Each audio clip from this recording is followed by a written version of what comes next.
उद्योगों में अब या किसी भी कॉरपोरेट में, किसी भी संस्था में, जब तक उस पर्सन की कॉम्पिटेंसी में लीडरशिप स्टाइल का दबदबा नहीं होगा, तब तक वह उन पोजीशंस पर ठीक से सरवाइव नहीं कर सकता।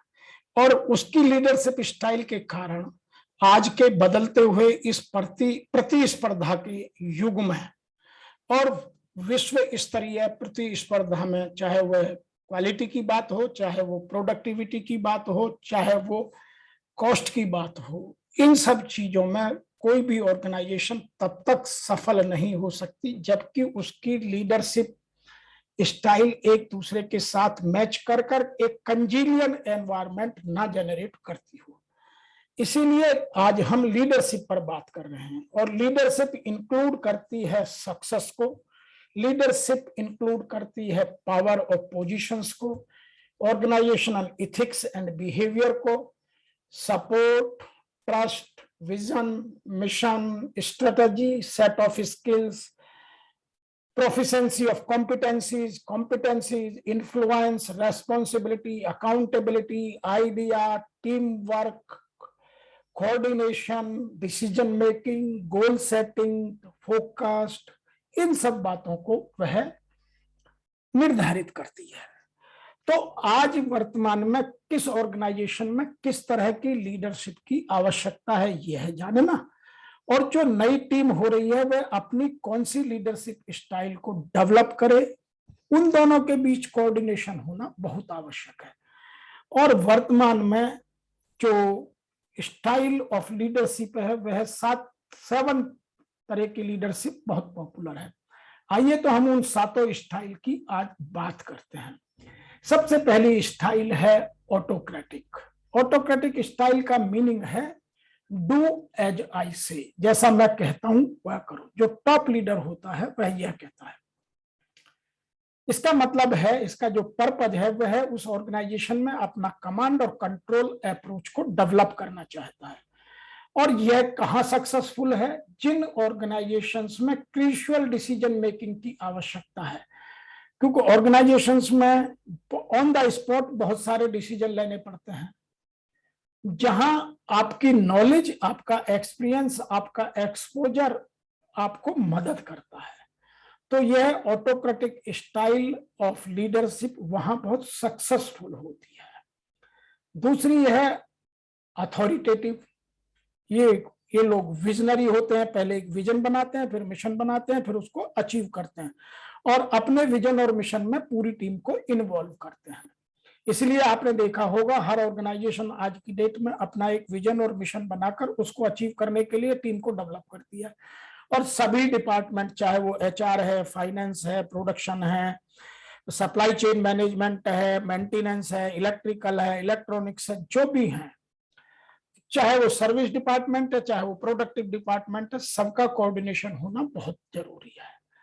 ये लोग, ये जो लीडर हैं, इनका पर्पज होता है कि वो बहुत कॉन्फिडेंट होते हैं और वो अपनी टीम की कॉम्पिटेंसी जानते हैं और उन्हें मैप करके अपनी एक्सपेक्टेशंस अपने विजन और मिशन के हिसाब से सेट करते हैं।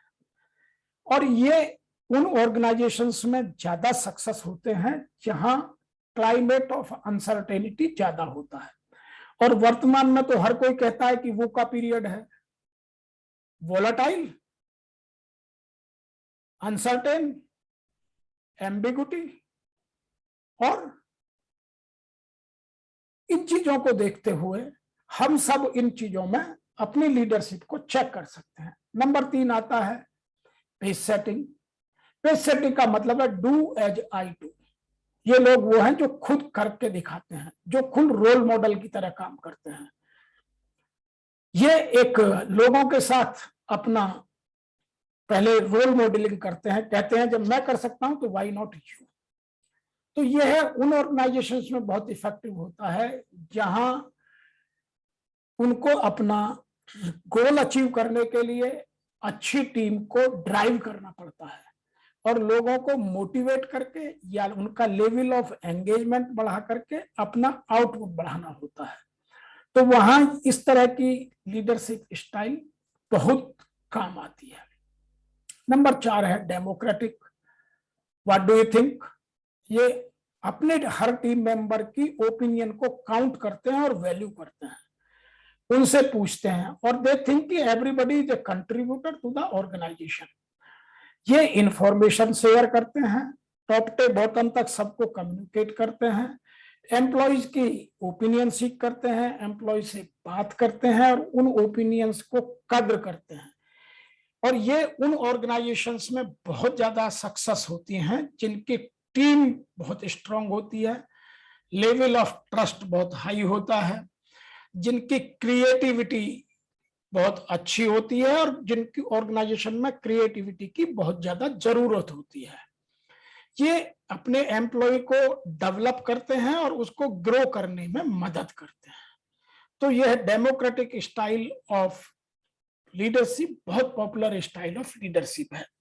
नंबर 5 है कोचिंग स्टाइल। वो कहते हैं कंसीडर दिस। ये है अपने जो ह्यूमन कैपिटल है, जो अपने एम्प्लॉय हैं, उनके पोटेंशियल को अनलॉक करते हैं और ये उन चीजों को, अपने टैलेंट को और यूज करने के लिए बार बार अनलॉक करते रहते हैं और उनको आगे बढ़ाते हैं और खुद एज ए कोच काम करते हैं। ये बहुत थोड़ी कम डायरेक्शन दे करके और अच्छा आउटपुट ले लेते हैं। ये अपने लोगों की कॉम्पिटेंसी, एबिलिटी एंड उनके काम करने की जो स्किल सेट है उसको बहुत अच्छी तरीके से समझते हैं और ये उन ऑर्गेनाइजेशंस में बहुत काम आती है जो ऑर्गेनाइजेशंस बहुत तेजी से ग्रो हो रही होती हैं, क्योंकि उनको बार बार अपने डेवलप किए हुए लीडर्स की आवश्यकता रहती है। जो बड़े कॉन्ग्लोमरेट हैं जिनमें टैलेंट की बहुत आवश्यकता होती है, जिनकी ग्रोथ फास्ट है, वहां यह स्टाइल बहुत काम आती है। नंबर 6 है एफिलिएटिव। एफिलिएटिव का means people come first. Money है, मटेरियल है, मेथड है, मार्केट है, जितनी भी एम्स हैं वो सब बाद में रह जाती हैं, सबसे पहले ह्यूमन कैपिटल आती है। ये लोगों को साथ हमेशा कनेक्ट रहते हैं, उनकी फीलिंग्स को, उनके इमोशंस को समझते हैं, उनकी कद्र करते हैं, उनके साथ सिंपैथी नहीं एम्पैथी से काम करते हैं और उनके साथ उस एम्पैथी को यूज करके, उनकी इमोशंस को अंडरस्टैंड करके उनसे अच्छा आउटपुट लेने में सफल होते हैं। इस तरह की ऑर्गेनाइजेशंस में लेवल ऑफ कॉन्फ्लिक्ट बहुत लो होता है, स्मूथ वर्किंग होती है, लोग अपनी काम बहुत अच्छे करते हैं, लेवल ऑफ स्ट्रेस बहुत कम होता है, वर्क लाइफ बैलेंस बहुत अच्छा होता है। तो ये ऑर्गेनाइजेशंस बहुत तेजी से और पीसफुली ग्रो करती हैं।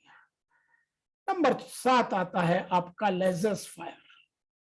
स्विम विद द करंट, जो फ्लो है उसके साथ बहते रहो, don't go against the flow.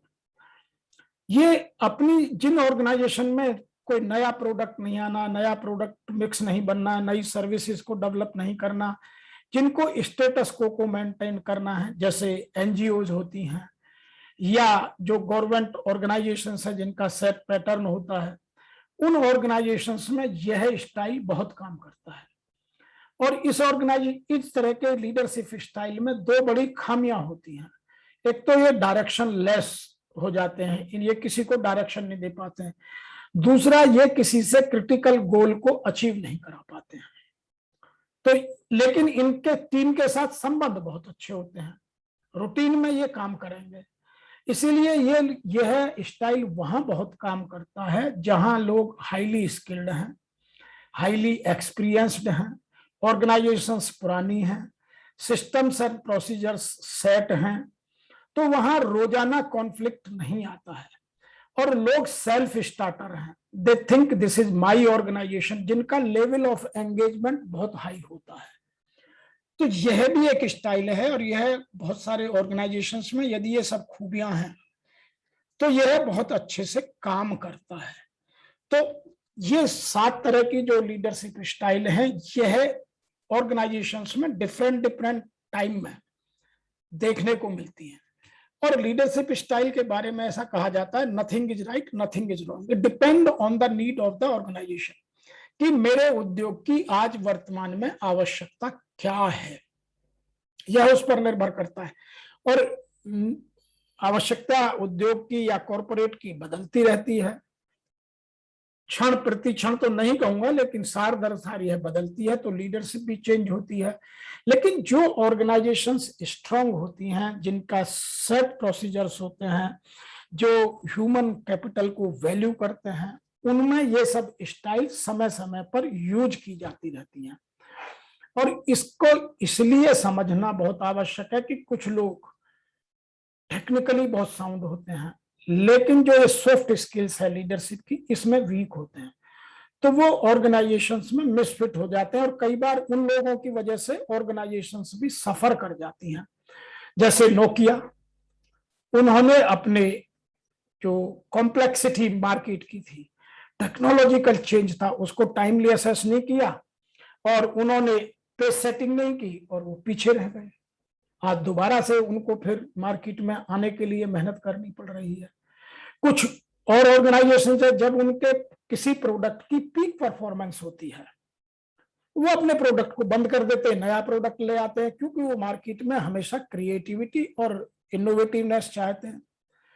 तो आपके ऑर्गेनाइजेशन की या आपके प्रोडक्ट की क्या मार्केट की रिक्वायरमेंट है, मार्केट में किस तरह से आप मार्केट के कितने शेयर को आप कंट्रोल कर रहे हैं, उन सब चीजों पर निर्भर करता है।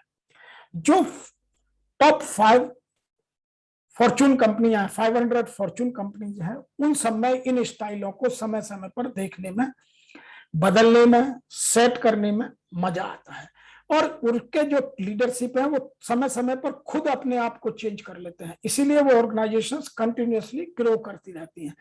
तो हमारी ऑर्गेनाइजेशंस में या पर्सनल लाइफ में या प्रोफेशनल लाइफ में इन चीजों का बहुत मतलब है। मैंने बहुत सारे हॉस्पिटल्स को देखा है, मैंने बहुत सारी जो और ऑर्गेनाइजेशंस हैं उनको देखा है, एकेडमिक इंस्टीट्यूशंस को डेवलप होते देखा है, तो ये स्टाइल सब जगह लगती हैं।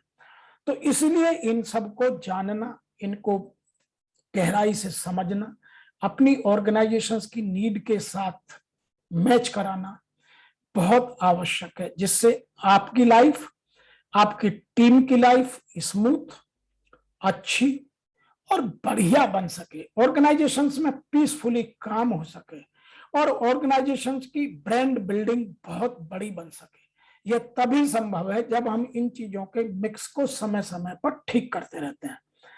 मुझे उम्मीद है कि यह वीडियो आपको पसंद आया होगा। आप इस स्टाइल को समझकर, अपने ऑर्गेनाइजेशन की नीड को समझकर, कब कौन सी स्टाइल कहां किन लोगों के साथ यूज करनी है, वह आपके विवेक पर निर्भर करता है, आपकी आवश्यकता पर निर्भर करता है। ये वो स्टाइल है जो कॉमनली आज इंडस्ट्री में, कॉरपोरेट्स में, सर्विस सेक्टर में, पॉलिटिक्स में, अदर ऑर्गेनाइजेशंस जो प्रोफेशनली मैनेज्ड ऑर्गेनाइजेशन, उनमें देखने को मिलती है। यदि आप इंडिविजुअली भी ग्रो होना चाहते हैं तो यह आपको समझना बहुत जरूरी है। आपको मेरा यह वीडियो देखने का, मेरे चैनल को सब्सक्राइब करने का और मुझे लिखने का आपका बहुत बहुत धन्यवाद। मुझे आशा है आगे भी आप मुझे ऐसे ही मोटिवेट करते रहेंगे, लिखते रहेंगे, ताकि हम आपकी आवश्यकता अनुसार आपके लिए नई नई वीडियो बनाकर आप तक